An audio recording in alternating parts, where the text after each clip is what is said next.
Well, that didn't last long. The Seahawks no longer among the NFL's undefeated following a disappointing performance on Sunday against the San Francisco 49ers. I'm going to be breaking down key takeaways, handing out game balls, and playing a bit of 3 up, 3 down after Sunday's defeat here on our post-game edition of Locked On Seahawks. You are Locked On Seahawks, your daily Seattle Seahawks podcast.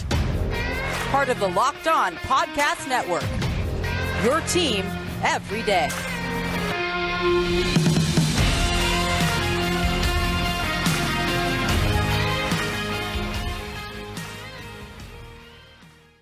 Greetings, 12s. This is Corbin Smith, your host for Locked On Seahawks. Thanks to all the 12s out there, as always, for making Locked On Seahawks your first listen 5 days a week. We greatly appreciate it. My apologies to all of our listeners for not being able to have our postcast up after the game per usual. My internet connection, ironically, in the Silicon Valley of all places, was as effective as the Seahawks offense was yesterday. Could not get the podcast uploaded, had some issues with recording in general, so decided to postpone the episode until Monday once I was back in the friendly confines of my recording studio. As I mentioned, the offense is going to be the big talking point. Seahawks unable to take advantage of a prime opportunity in their NFC West opener, really outclassed by the 49ers from the opening kickoff, struggled throughout the game in all 3 phases. Fall 27-7. I'm going to be sharing some key takeaways from that game, handing out some game balls. There were a few players that starred in this game for the Seahawks. And, of course, our weekly 3 up, 3 down segment looking at studs and duds from a losing Week 2 effort for the Seahawks. This episode is brought to you by Prize Picks. Prize Picks is daily fantasy made easy. Pick 2 to 5 players, and if they score more or less than their Prize Picks projection, you can win up to 10 times your money on your entry. First-time users can receive a 100% instant deposit match up to $100 with the promo code Locked On. That's prizepicks.com, promo code Locked On. Now for your lead story here on our postcast edition of Locked On Seahawks. The Seahawks had an opportunity in front of them at 1-0, the only team with a winning record after Week 1 in the NFC West. They were sole possession. They had a chance to improve to 2-0 and stay among the NFL's undefeated early in the 2022 season. But it became clear on the opening drive for the 49ers that that was not going to be the case on this game. A much different tone than Monday night when the Seahawks exited Lumen Field in euphoria after beating Russell Wilson and the Denver Broncos in prime time, got spanked, got body slammed, got embarrassed, any of those terms. That was the Seahawks on Sunday at Levi Stadium. Nothing worked out. It was just one of those days. And in particular, the offense continued the struggles after not scoring any points in the second half against the Broncos. They were shut out. They were blanked for all 4 quarters in this contest. Geno Smith had an 80% completion rate. So the quarterback was doing a good job getting the ball to his receivers, but not a lot of big plays downfield. 2 for 7 on third down, unable to sustain drives. Got intercepted when he tried to squeeze in a post pattern to Tyler Lockett. Had another play that should have been an interception that was called back for a defensive pass interference penalty on the 49ers. So he was not near as smooth in terms of making his reads, his touch, and his accuracy as he was in the opener. And in his defense, he really had no help. The offensive line held up okay early in the game, and as the game progressed, Nick Bosa and company started to wreak havoc, and the running game was non-existent from the get-go. 35 rushing yards in the entire game. Rashad Penny had 15. Ken Walker III only got a handful of carries in his first game. They just couldn't get anything going on the offensive side of the football. And you look at the funk that the Seahawks are in 2 games into the season on offense. The past 6 quarters, when you add in yesterday's loss and the 2 quarters to close out Monday night victory over the Denver Broncos, they have 267 total yards in those 6 quarters. 211 passing yards. That's 5.3 yards per attempt. That's dismal. The rushing yardage is even worse. 56 rushing yards in the past 6 quarters. 2.7 per carry. We've seen plenty of quarters when Pete Carroll's been the coach where Seattle has had more than 60 rushing yards in a quarter. They have 56 total in the last 6 quarters. They're 5 for 13 on third down, 38%. That's not the worst I've ever seen, but certainly not good. 3 turnovers, and the most notable thing, they have not scored a single point in those 6 quarters. No Jason Myers field goals, no touchdowns, and really, they only had one prime opportunity to score points in this game, and this really tells you where this offense is at. Shane Waldron decides to dust off the cobwebs off of a 1920 offensive personnel system, putting all 4 of Seattle's running backs on the field at the same time. And mind you, this was the only time really the entire game that the Seahawks seemed to have some rhythm on offense. Geno Smith had just thrown a 27-yard completion after rolling out to his right to Tyler Lockett that moved Seattle down to the 49ers' 13-yard line. They hadn't even gotten past midfield to that point on their previous drives. And so this was easily the most successful drive they'd had. They were in the red zone for the first time, had some momentum starting to go towards them, and they were only down 13-0 at that point. If you punch it in and put a touchdown on the board, it's suddenly a one-score game. And as bad as things started, getting ran all over by the 49ers and not being able to do anything on offense, having turnover issues, they would have been right back in the game before halftime, and they would have gotten the ball first to start the third quarter. It would have totally changed the vibe of this football game. And yet Seattle went with this 40 personnel. I really felt like I was watching a black and white NFL film special from like 1930s football. I was waiting for all the running backs to start running in a circle because that used to be legal to have all of them go in motion. Obviously can't do that now, but that is how off the map this was. Had not seen a formation like that in a long, long time. Certainly not in a modern NFL game. And a gimmick like that can certainly work. They got 5 yards on a run by Ken Walker III, who was playing the Wildcat quarterback role in a full house set with the other 3 running backs around him. He was able to wiggle his way free on a play that looked like he was going to be a tackle for loss, and he turned it into a 5-yard gain. That was a pretty special run. That is when the gimmick should have ended there. Shane Waldron should have been like, hey, we got 5 yards. We're down to the 8-yard line. We're getting close to scoring points here. Let's put the ball back in the actual quarterback's hands. But no, they kept the 40 personnel in there, and DJ Dallas takes the handoff from Ken Walker III playing that Wildcat quarterback, rolls out, and then shot puts the football. I'm not going to say throws the football because it didn't look like a pass. It looked like he shot put it in, had no spiral on it, and it just landed right in the hands of Travarius Ward for one of the easiest interceptions you're going to ever get in the red zone. It would have been killer on any part of the field.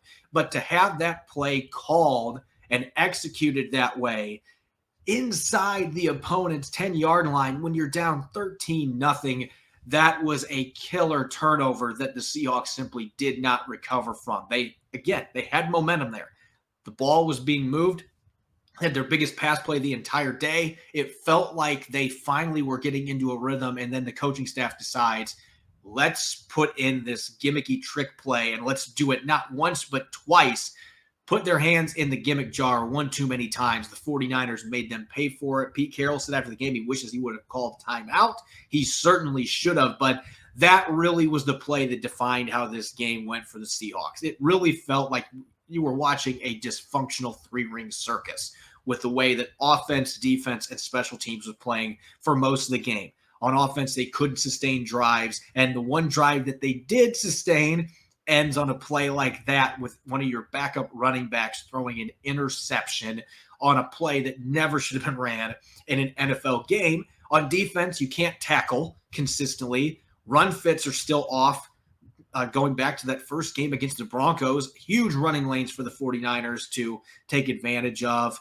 Add in all those missed tackles. They just had major issues getting off the field on defense and got ran over, particularly in the first half. And there was even a muffed punt on special teams that ended up leading to a quick touchdown for the 49ers and making it 20-0. Everything that could have gone wrong went wrong for the Seahawks. And we'll have more time to look at this on our other Monday episode when Rob Rang and I take a look at our Monday musings and dive into more in-depth takeaways. But certainly it was an ugly performance in all facets by the Seahawks. Very few positives to glean from it. But as always on Locked On Seahawks, we try to take a look at the positive side of things. So I'm still going to hand out game balls. There were some players that certainly played well in this game, despite the fact that the Seahawks got physically manhandled on both sides of the ball by the 49ers on the road. Going to hand out those game balls coming up here in a moment.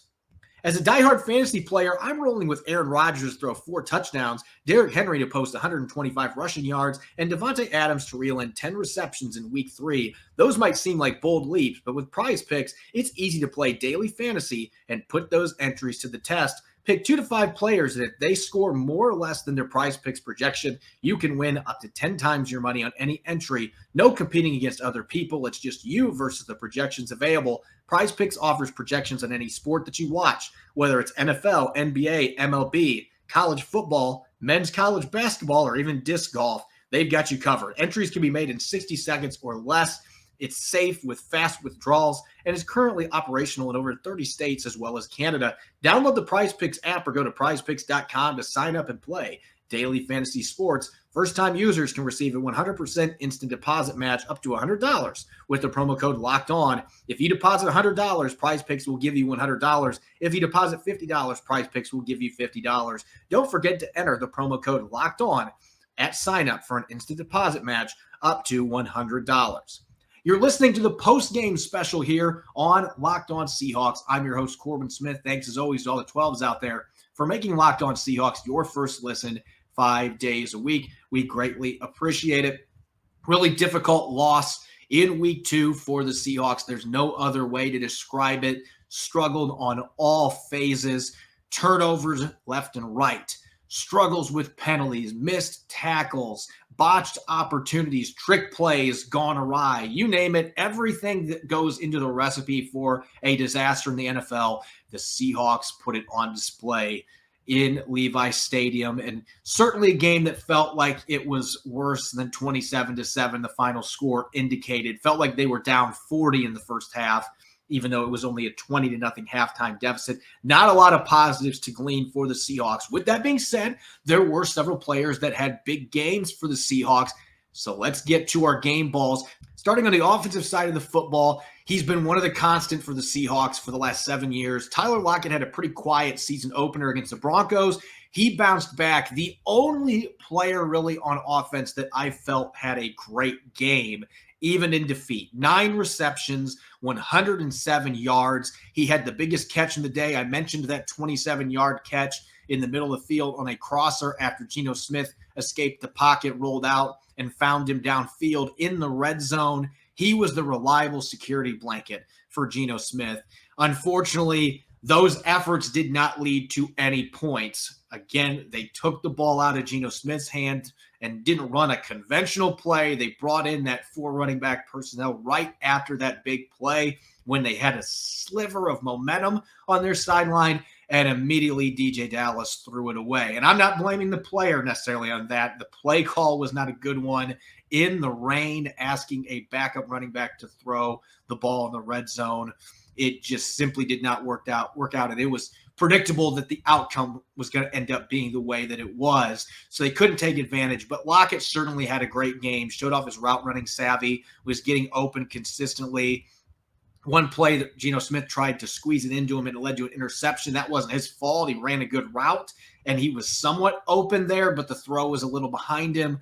Nonetheless, Lockett was the one guy on offense, it felt like, from the start of the game to the end. The muffed punt that he had really wasn't his fault. Yes, he should catch the football, but his teammate Xavier Crawford was pushed into him as he was trying to corral the fair catch. Sometimes, again, it's just not your day, and that's what it ended up being for the Seahawks. But I thought Tyler Lockett was the one real bright spot on offense, had a really nice game, and the connection with Geno Smith is developing there. Last year, Smith and Metcalf were the two that had the most success. Seeing Lockett go out and have a 100-plus yard performance against a really good 49ers defense, that is something to be encouraged about when there really isn't anything else positive going on the offensive side of the football. Now, as far as surprises go, the 49ers racked up almost 200 rushing yards. That didn't necessarily surprise me with the way this game started. The Seahawks have had trouble all season so far with their run fits and missed tackles. And when you play a well-oiled running game like Kyle Shanahan has with the 49ers, you are going to give up a lot of yardage if you don't fix those areas quickly. I was encouraged by what I saw in the second half, though. The Seahawks were able to force the 49ers into a couple of punts. They had a blocked field goal by Tariq Woolley that ended up thwarting a scoring drive. So the 49ers' first 3 drives in the second half, they scored 0 points. And I thought that the run defense was a little bit better. They still had some issues with missed tackles. There were some penalties that came up that extended drives that should have been over quicker. And so certainly they shot themselves in the foot just like the offense did. But in particular, I thought that Boye Mafe had a really nice breakout performance in the second half. And they certainly needed him to come through because Daryl Taylor has struggled these first two games, particularly defending the run. He had a missed tackle on Deebo Samuel at the line of scrimmage that turned what should have been a minimal gain into a 51-yard run in the first half. He left a couple of other tackles in the field. He missed some tackles in week one. Seattle needs reliability at that outside linebacker position, setting the edge. And Mafe is coming into the league out of Minnesota, not viewed as a strength run defender. He's mostly been a situational pass rusher at Minnesota. That's how the Seahawks were planning to use him. And yet he came into the game, got more snaps in the second half. And I was extremely impressed by the way that he played. There was one run play in particular where he had a pulling guard coming across the line of scrimmage. He squared him up, used his hands really well, shed the block, and then devoured Jeff Wilson Jr. in the backfield for a 2-yard loss. He also was the only player on the Seahawks that was credited with a sack. Now, Jimmy Garoppolo was moving up in the pocket, and it looked like it might have been at the line of scrimmage, but they ruled it a loss, which counts as a sack. So Boye Mafe had a tackle for loss. He got his first NFL sack to go along with it on a day where Uchenna Nwosu even left some tackles on the field. Daryl Taylor continued to be a relative non-factor for Seattle. They got really good contributions from Boye Mafe in the second half. And if Pete Carroll wants to shake things up a little bit with them struggling as much as they are right now defending the run, might have been the chance for Boye Mafe now to earn a bunch more snaps moving forward in week 3 against the Atlanta Falcons. Maybe he's going to play more early downs than what the Seahawks were anticipating at this point. I don't know if that's good or bad news because that certainly is not good when you're looking at Daryl Taylor, who you were expecting to be a difference maker this year, and he has not been in these first 2 games. But maybe that's the wake-up call that he needs if Boye Mafe starts pushing him for reps at outside linebacker because he's playing the run better, and we know the athleticism, the upside he's got as a pass rusher.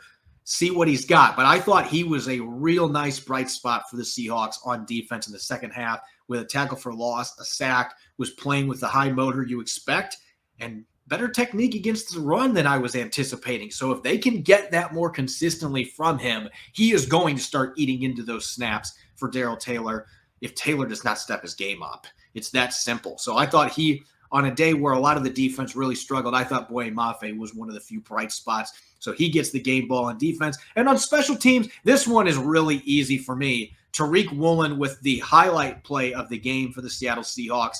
At 6'4" with 33.5-inch arms and 4.26 speed, as Pete Carroll mentioned after the game yesterday, Woolen is the ideal player to have rushing off the edge against field goal units because with his burst, his ability to get into the backfield down the line, he's one of the few guys out there that is a legitimate threat to always get his hands on the football. Those long arms factoring in as well. He blocks Robbie Gould's kick. It was a short field goal. I believe it was like a 22-yard field goal variety, a very short one, but he rocketed down the line, got his hands on it, blocked it, and then Mike Jackson scoops and scores, runs 85 yards, outruns the punter, and then he's gone.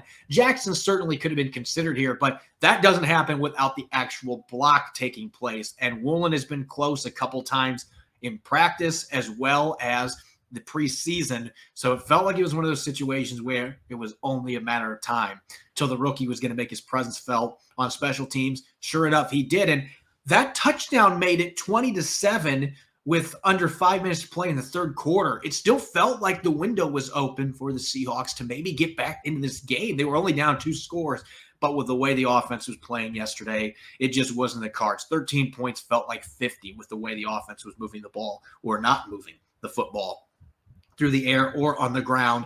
So certainly a highlight play, a signature blocked kick, returned by Mike Jackson as well. Jackson's been in the right place at the right time the last 2 weeks, 2 fumble recoveries, and also has that returned blocked field goal for a touchdown. So he's been all over the place in that regard. But Woolen was the one that made the magic happen by getting into the backfield and blocking that kick. Kudos to him. Hopefully it's the first of many. Pete Carroll was hitting that yesterday with his size, his length, his speed. Again, he's the ideal player to rush off the edge against kicks. And it really puts a lot of pressure on that unit, your long snapper, your holder, and your kicker to try to get that down and get that kick off so that you don't give him time to get his hands on the football. That really does create issues, and Seattle hasn't had an athlete like this in quite some time that can rush off the edge and be a real threat to block field goals, as we saw Woolley do yesterday. So again, kudos to him. Continues to put things together early in his NFL career. Had a few mess ups yesterday. Whole secondary was littered with them, but continues to be much more positive from Tariq Woolley than negative, and that's really good news for a fifth-round pick that's starting right away in the NFL for the Seahawks. We're going to get to our weekly 3 up, 3 down next. When you lose by 20 points and you only score 7, and it all came on special teams, there's not a lot of studs to cover, but we're going to look at our studs and duds, 3 up, 3 down after week 2 coming up next. Turo is the world's largest car-sharing marketplace. With Turo, you can book any car you want, wherever you want, from a community of local hosts. Browse a huge selection of vehicles for just about any occasion or budget across the U.S., Canada, and the U.K. Book a spacious SUV or minivan for a family road trip. Get a classic or luxury car for a special event, birthday, or holiday. Find affordable economy cars if you're on a budget or just need to get from A to B. Test drive that new electric vehicle you've had your eye on to see how it fits in your everyday life. Many Turo hosts can even deliver the car right to you. Every trip is backed by liability insurance. Terms, conditions, and exclusions apply. Ditch the boring rental cars and find your drive at Turo.com. You're listening to Locked On Seahawks post-game edition. I'm your host, Corbin Smith. Thanks as always to the 12s for taking the time to make Locked On Seahawks your first listen 5 days a week. We greatly appreciate it. And make sure to check out, with your second listen, the Peacock and Williamson NFL show. Brian Peacock and former NFL scout Matt Williamson give you the expert NFL analysis in less than 30 minutes. It's free and available wherever you get your podcasts. The Seahawks dropping to 1-1 yesterday, a disappointing 27-7 loss to the 49ers, a game that never really felt that close. It seemed like San Francisco dominated in the trenches, dominated the secondary, really in all phases. Dominated this football game from the opening kickoff till the final kneel down. Really a struggle in all phases for the Seahawks. And when there's games like that, it's difficult to look at the bright side. But there still were a few players for the Seahawks that put together some solid football games. I just handed out game balls. You're going to look at 3 other players here that I would classify as studs for the Seahawks. And in this game, that term maybe isn't being used quite accurately. I'm being more loose in my interpretation with it because there were not very many positives in this game. But looking at 3 up, 3 down perspective, let's start at the receiver position. DK Metcalf, only 4 catches for 35 yards. So why is he on this list? Because he had a 50-plus yard catch that was taken away from him on a double pass play where he leaped up and showed the strength at the catch point that the Seahawks have been looking for consistently from the big-bodied athletic Metcalf, and he reeled that pass in. It looked like that might be one of those momentum-changing plays, and unfortunately, Abraham Lucas was flagged for being an ineligible man downfield, so that wiped out the biggest pass play of the day for the Seahawks, a trick play that actually was executed well, other than that illegal lineman downfield, and DK Metcalf, I thought, looked much better than he did in the first game. Wish that Geno Smith would have had more chances to get the football to him, but he brought in most of his targets, caught 4 of the 6 targets that were thrown his direction. I thought he did a good job hanging on to the football after the catch, too, after that big fumble last week. So overall, it was a positive step forward for him, even if the stats weren't necessarily there. That fantastic leaping catch, even if it doesn't count, that is something that is in the memory bank here. He's doing what he can with what he's been given, which hasn't been much with him constantly getting doubled. Meanwhile, this one's going to surprise people because Ken Walker III had under 20 yards of total offense in this game. So why am I listing him as a positive with only a handful of touches? Because not all yards are created equal, and there were several runs in this game for Ken Walker where it looked like he was going to be dead to right in the backfield, and yet you could see the burst. You could see the explosiveness, the athletic ability, the tackle-breaking ability. It was all on display. Just didn't get a lot of yardage because he was just trying to turn nothing into something. And he did that several times. His first run went for a first down.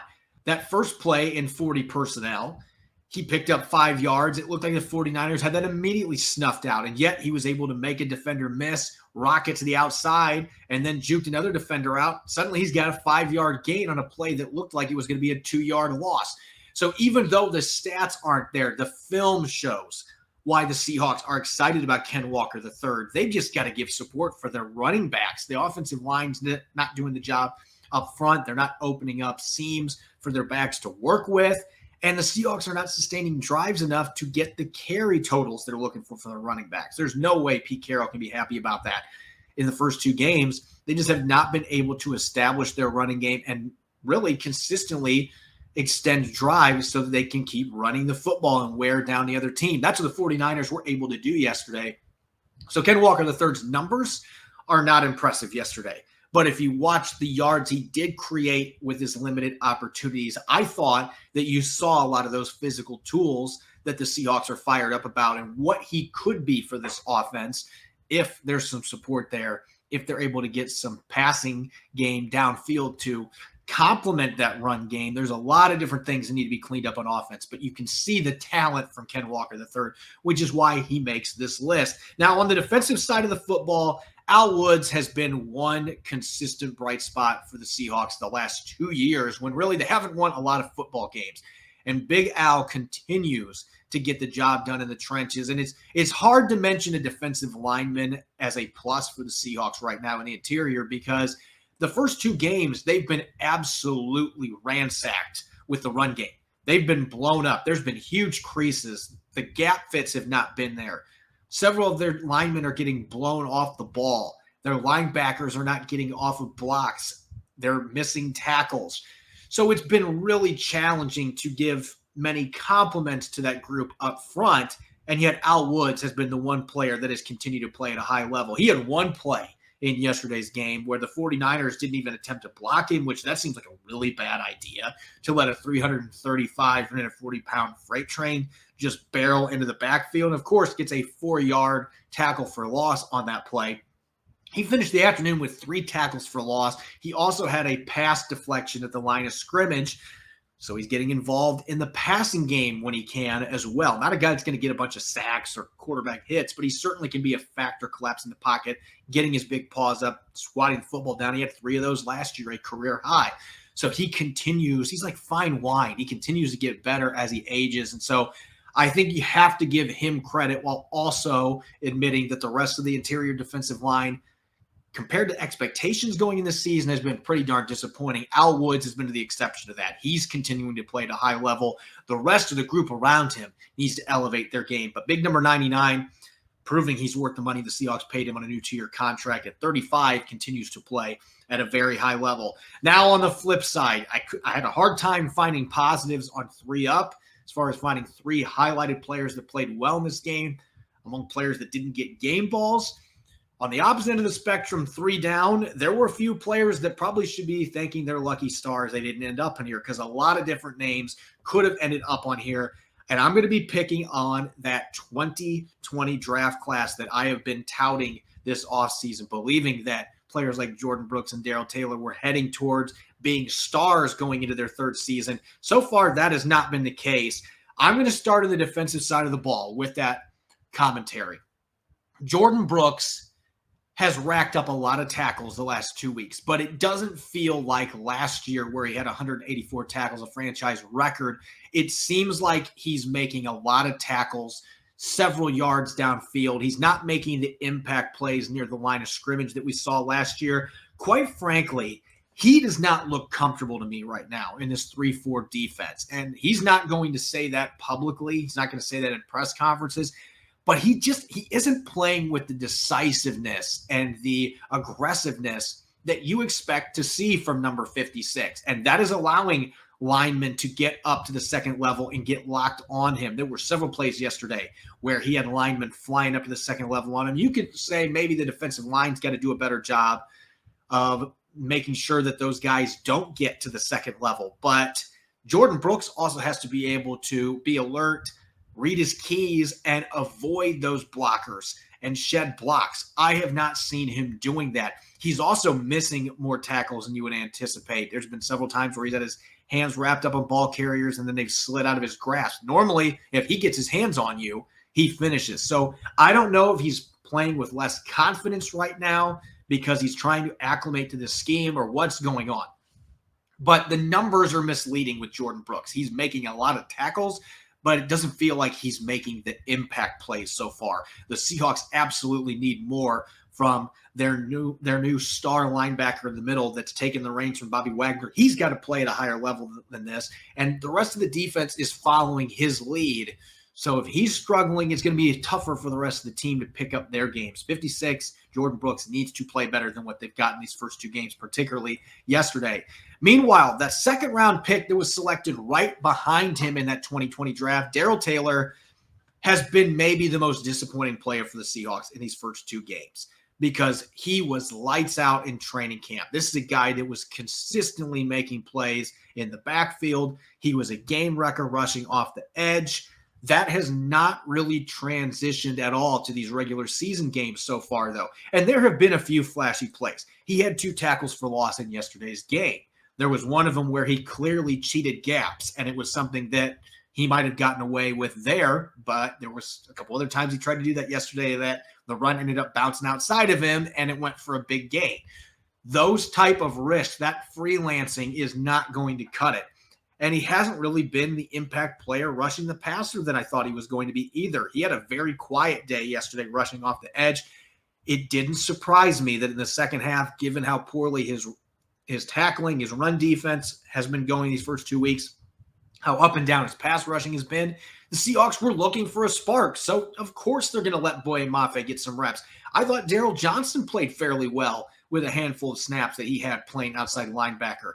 Those two stepped in, and they were more consistent. That's really the big issue here. You're seeing some splashy plays from Daryl Taylor, but then he's turning around and missing a tackle in Deebo Samuel where he put himself in great position to make a stop at the line of scrimmage, but he can't finish the play. And then 51 yards later, Deebo Samuel is in the red zone. You can't miss tackles like that, and yet he continues to do it. And he just hasn't been consistent rushing the passer either. They need 52 to play to his potential, to his talent level that he showed during training camp and showed at times last year. That has not been on the field. And he's playing in a scheme that really fits his skill set well, and yet he seems like he's out of place right now. Far too often he's in the wrong place, and teams are capitalizing on that. The Broncos did.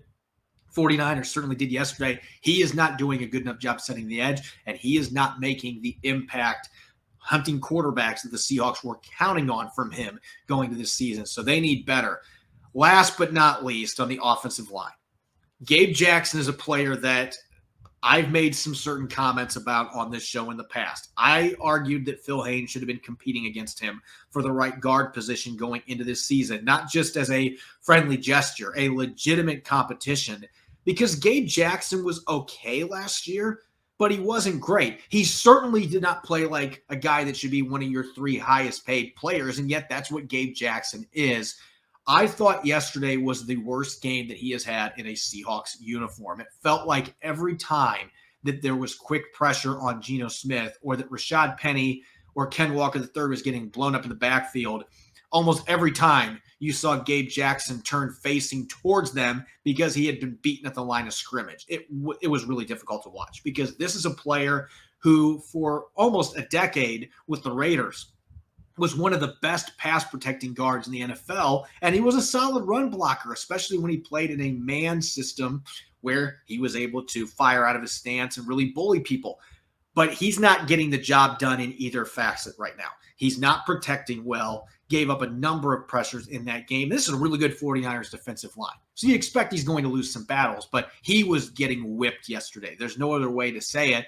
And the run game, one of the big reasons they can't get anything going, they're not getting pushed from their interior offensive line at all. The injury to Damian Lewis, had to exit again with a thigh injury yesterday. He just can't stay healthy right now.